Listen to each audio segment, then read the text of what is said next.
اے نبی ہم نے آپ کو کوثر عطا کیا ہے۔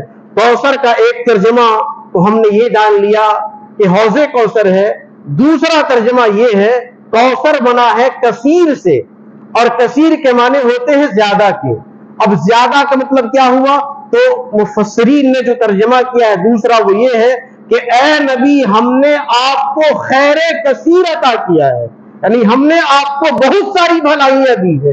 اور جب بہت ساری بھلائیاں ترجمہ کریں گے کہ ہم نے بہت ساری بھلائیاں دی ہیں، تو بہت ساری بھلائیوں میں کوثر خود بخود داخل ہو جائے گا، یعنی وہ حوض کوثر جس میں انشاءاللہ ہم تمام لوگ پانی پینے کے لیے حاضر ہوں گے، اور نبی کے ہاتھ سے ہم تمام لوگوں کو جام ملے گا، اور اس کے پینے کے بعد پھر ہمیں بھی پیاس نہیں لگے گی۔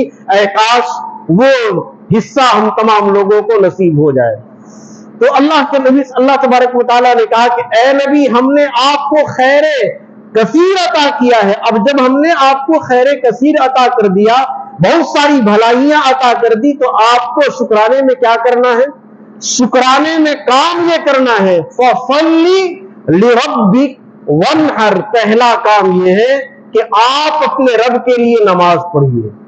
اللہ تبارک و تعالیٰ اپنے نبی سے کہہ رہا ہے کہ اے نبی آپ اپنے رب کے لیے نماز پڑھیے، اور دوسرا کام وَانْحَرْ، اور قربانی کیجیے۔ دو عبادتیں ہیں، ایک ہے مالی عبادت اور ایک ہے بدنی عبادت۔ بدنی عبادتوں میں نماز کا مقام و مرتبہ سب سے بلند ہے، مالی عبادتوں میں حج، زکوٰۃ، قربانی تینوں ہیں۔ لیکن جس زمانے میں یہ بات کہی جا رہی ہے اس زمانے میں قربانی کا رواج تو تھا، لیکن وہ قربانیاں بتوں کے نام سے ہو رہی تھی، کسی انسان کے نام سے ہو رہی تھی۔ اللہ تبارک و تعالیٰ نے کہا کہ اے نبی آپ قربانی کیجئے، اور قربانی کس کے لیے کیجئے؟ اللہ کے لیے کیجئے۔ نہر کا جو لفظ آتا ہے اس کے لیے عام طور سے اونٹوں کی قربانی کے معنی ہوتے ہیں۔ نہر جب بھی بولا جائے تو مراد اونٹوں کی قربانی ہے، اور جو دوسرے جانوروں کی قربانی ہے اس کے لیے ذبح کا لفظ آتا ہے۔ تو خاص ہے نہر، اور نہر ایک خاص طریقے سے کیا جاتا ہے، اور خاص طریقہ کیا ہے کہ اونٹ کی گردن میں چھری کے ذریعے سے یا کوئی اور اسلحے سے جس میں نوک ہو، اس نوک کے ذریعے سے اونٹ کی گردن میں سوراخ کر دیا جاتا ہے، اور اس کے ذریعے سے سارا خون گر جاتا ہے، اور پھر اونٹ نیچے زمین پر آ جاتا ہے۔ اس کا نام ہے نہر۔ وہ خاص طریقہ ہے اونٹوں سے قربانی کرنے کا۔ اللہ تبارک و تعالیٰ کہتا ہے فَصَلِّ لِرَبِّكَ، اپنے رب کے لیے نماز پڑھیے اور قربانی کیجئے۔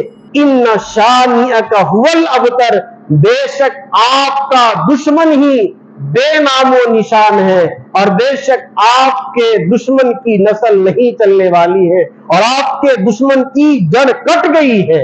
اور تاریخ میں ہم دیکھتے ہیں، ہم میں سے کون ہے یہاں پر جو یہ بتلا دے کہ عاص بن وائل کی اولاد کو ہم جانتے ہیں، ابو جہل کی اولاد کو ہم جانتے ہیں، عتبہ شیبہ ولید کی اولاد کو ہم جانتے ہیں، یا ہم نے پڑھا ہے کہ ان کی اولاد میں یہ لوگ ہیں اور آج یہ لوگ ہیں موجود ہیں۔ لیکن نبی صلی اللہ علیہ وسلم کی اولاد میں آج بھی نظر آئیں گے بہت سارے لوگ۔ ہم سنتے ہیں کہ یہ حسنی ہے، یہ حسینی ہے، آج بھی لکھنے والے لکھتے ہیں، اور ہم جانتے ہیں کہ وہ جو سلسلہ آیا ہوا ہے نبی صلی اللہ علیہ وسلم کے اہل بیت سے، یعنی حضرت حسن اور حضرت حسین سے جو نسل چلی ہے وہ دراصل نبی کی نسل ہے، نبی کے گھر والے ہیں وہ لوگ۔ تو نبی کی نسل تو آج بھی باقی ہے، نسل بھی باقی ہے، اور نبی کا نام بھی باقی ہے، نبی کی شان بھی باقی ہے، اور قیامت تک نبی کی شان، نبی کی رفعت باقی رہے گی۔ لیکن ان سارے کفار و مشرکین کا نام و نشان مٹ گیا، اور ایسا مٹا کہ ابو جہل کا گھر تو ہے وہاں پر، لوگ کہتے تو ہیں کہ یہ ابو جہل کا گھر یہیں پر تھا، لیکن اللہ تبارک و تعالیٰ نے اس کی زمین کو اس لائق نہیں سمجھا، حالانکہ وہ حرم کے قریب ہے۔ اللہ نے اس لائق نہیں سمجھا کہ اسے حرم کا حصہ بنایا جائے، بلکہ اللہ تبارک و تعالیٰ نے اس حصے میں استنجا خانہ بنوا دیا کہ لوگ آئیں اور جانیں کہ یہ وہ شخص ہے جو نبی کا دشمن تھا۔ نبی کے دشمن کے گھر میں لوگ جاتے ہیں اپنی حاجت کو پوری کرنے کے لیے، اپنے جسم کی گندگی کو نکالنے کے لیے اللہ تبارک و تعالیٰ نے اس کا یہ مقام دیا، اور نبی کا جو مقام ہے ہم سب جانتے ہیں۔ اللہ تبارک و تعالیٰ ہم تمام لوگوں کو قرآن پڑھنے، قرآن سیکھنے، قرآن سمجھنے، قرآن سننے اور قرآن کریم پر عمل کرنے کی توفیق عنایت فرمائے۔